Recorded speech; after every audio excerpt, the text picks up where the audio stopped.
Hello, today is day 3.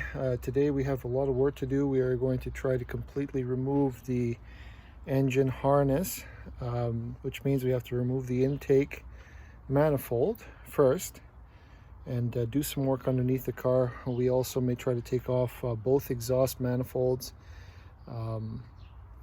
So I don't know how it's going to go, but today is day 3 of the build. Please like and subscribe to my channel, and thank you for watching.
Okay, so there are 1, 2, 3, 4, 5, 6, 7 bolts that hold the intake manifold to the top of the head on this side, and then there are about 4 on the back here, 2 for mounting and 1 for this vent that goes to the exhaust system. And we got to take care of that because that's a pretty tight fit. So, and that's not to be damaged, so to speak. So we have to take extra care on that. But there's one bolt, and there's another one on that side there, and you can see it's just designed to hold the intake in place. So let's get that off next.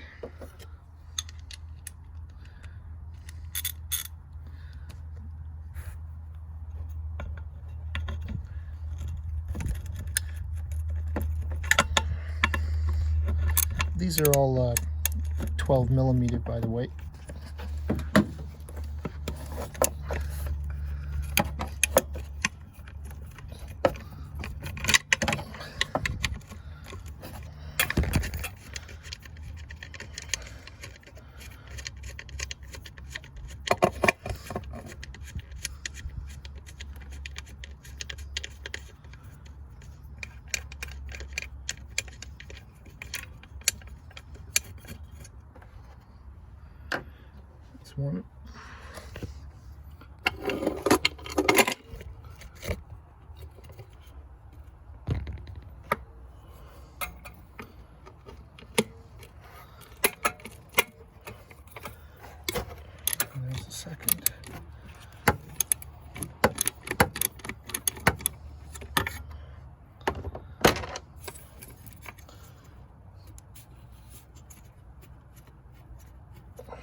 lines.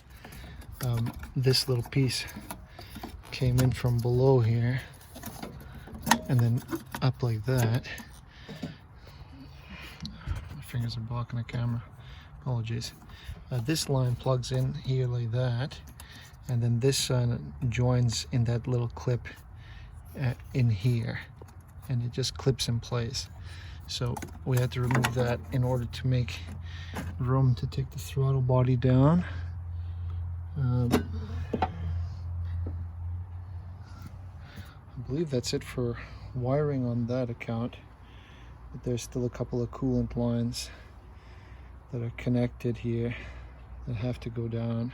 Okay, so now I think comes the time where I have to drain the coolant from the engine. All we'll do is we will remove one of the major hoses underneath and drain it like that. So I'm just going to go get the drain pan, and that's what we'll do. The coolant removed, I'm just going to separate that line down there on the bottom of the radiator and let the coolant flow out into this bucket right here. So just give me a second to get set up and I'll show you. All you're going to need for this job is this nice little vice grips right here, and I'm just going to position it. So give me a second.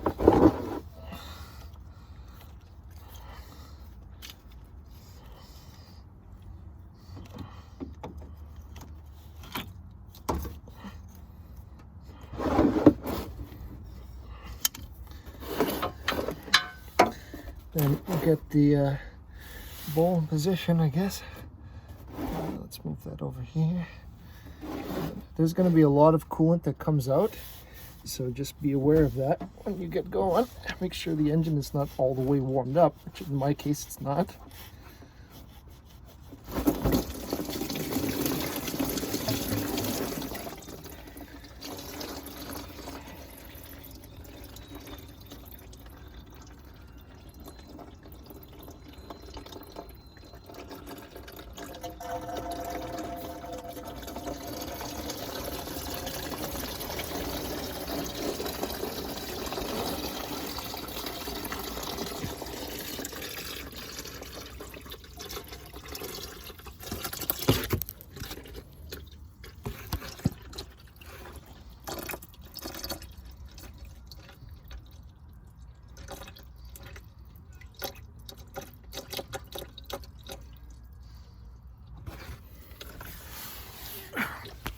The one thing that's sad about these iPhones, it's like the opportune moment, you have to give credit to these other YouTubers that really, they almost get lucky on camera positioning. That's the most difficult part, is to make you here with me in such a way that can be useful.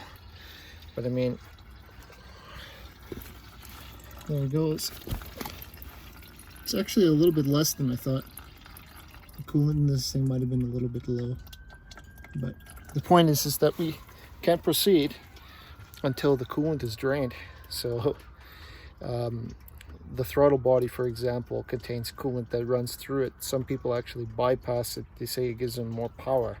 But here in Canada, where we have the big winters, the last 8 months of the year, we just can't afford to run that kind of modification on our throttle body.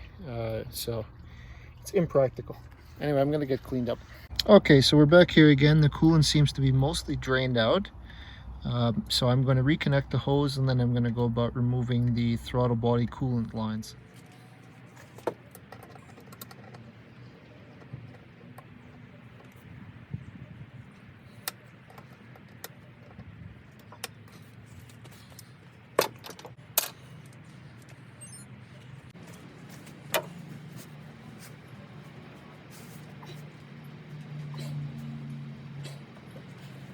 So we got another bolt that I wasn't aware of. I don't know if you can actually see it from here. So there's a 12mm bolt that's part of a mount that mounts from the top of the head underneath the throttle body assembly. You can't really see it from here, but it's right underneath here, right below the throttle body where it meets the intake manifold, and it is a 12mm. So I'm just going to pull it out now.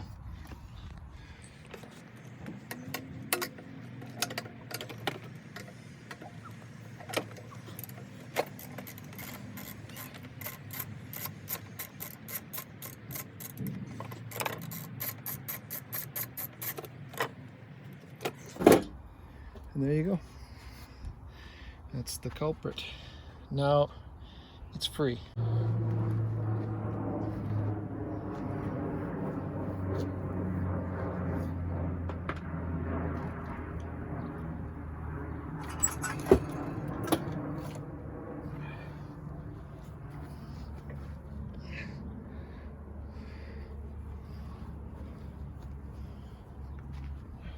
I like to keep things in order, but just for my own personal reference, because I'll have to go back. There are 4 kind of bolts that come onto this aluminium intake manifold. This is the first one, the shortest one that I pulled out first. This is the second one. It's kind of a medium in comparison. And the longest one, which goes in the middle. So these are all bolts for mounting directly to the head.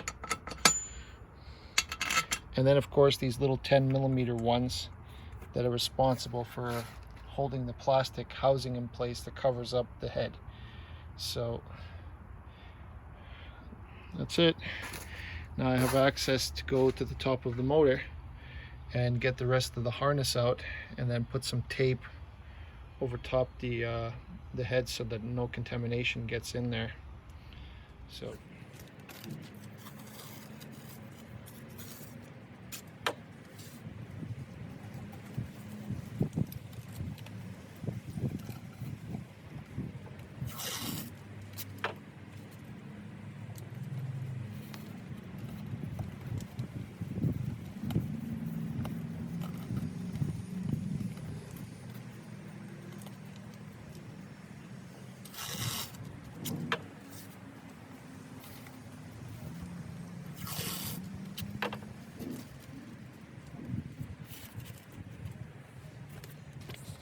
the ports are covered and protected in case something should fall in.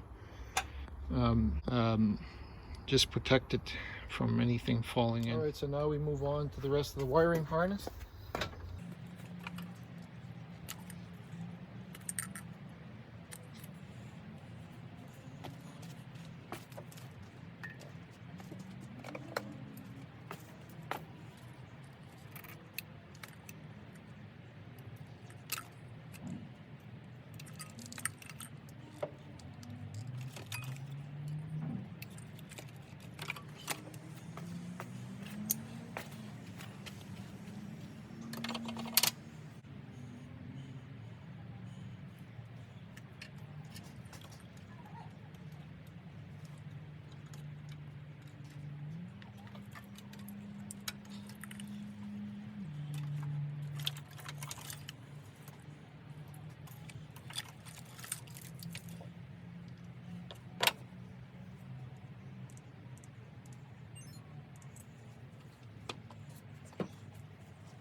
Okay, so now that the intake manifold is out of our way, the next thing to do will be to remove the bumper assembly along with I guess the radiator support and the radiator itself, plus the condenser, though we may try to put the condenser off to one side. I really don't want to be bothered with repressurizing the system, so I may just disconnect it, the entire AC unit, from the rest of the engine and let it hang, and that's more effective than trying to fight with it the whole way and then remount the AC unit afterwards. Okay, so let's begin.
The thing I like about this bumper is that the inner tire wells have been removed already for me when I bought this car, so it's so easy to access the bumper mount on the inside of the wells. So I don't blame anybody who uses those nice rubber bands with the screws that go on the outside of the bumper and remove these 10 millimeters here on the side that hold the condenser to the radiator. So my camera ran out of space, so I will just conclude the video here and continue the next video to unmount the bumper and the radiator support. Thank you for watching. Please like and subscribe to help my channel grow. Thank you so much.